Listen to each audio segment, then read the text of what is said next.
सास उसके बच्चों को संभाला करती, लेकिन रवीना को इसकी कोई कदर नहीं थी।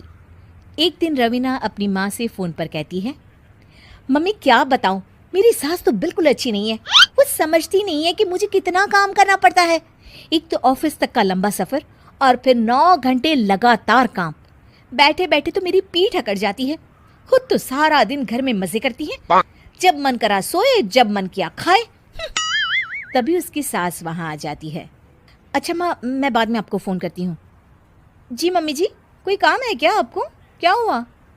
रवीना बहू, सारा दिन तो तू ऑफिस के मजे लेती है, लेकिन यहाँ ये बच्चे मुझे आराम भी नहीं करने देते। मेरी तो तबीयत खराब हो रही है। तो आपको लगता है कि मैं दफ्तर में मौज करती हूँ? आपको क्या समझाऊं, छोड़िए। माँ, काम करना भी ज़रूरी है। मजबूरी नहीं होती तो मैं खुद ही अपने बच्चों को देख लेती। अब आज तो छुट्टी है ना, आज तो कम से कम घर का काम कर ले। बहू काम शुरू करती है। बच्चे के साथ काम करना उसके लिए असंभव हो जाता है।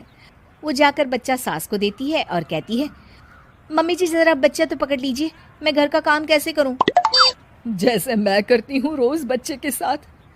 तुझे बताऊं तो तू सोचती है कि कोई बड़ा काम तो है नहीं, बच्चा तो सोता रहता है। अब देख लिया।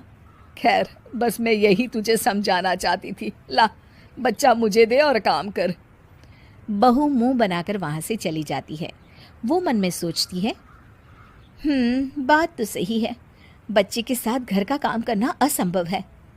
वो किसी तरह काम करती है और अगले दिन ऑफिस के लिए निकल जाती है। ऑफिस में उसकी सहेली उससे कहती है, यार तू तो बड़ी लकी है, तुझे तेरी सास खाना बना कर देती है, बच्चे भी देखती है और तुझे किसी बात की चिंता भी नहीं होने देती। अरे क्या लकी, बदले में मैं उन्हें पूरी कमाई जो दे देती हूँ और अपने बच्चे से दूर रहती हूँ वो अलग। हर किसी को ना दूसरे की प्लेट में ज़्यादा घी दिखता है। जा अपना काम कर। अरे फिर भी ये तो है, यहाँ हमारे बच्चे को मैं क्रैश में छोड़ती हूँ, हर पल डर लगा रहता है कि क्या कर रहा होगा। खैर चल, मुझे क्या।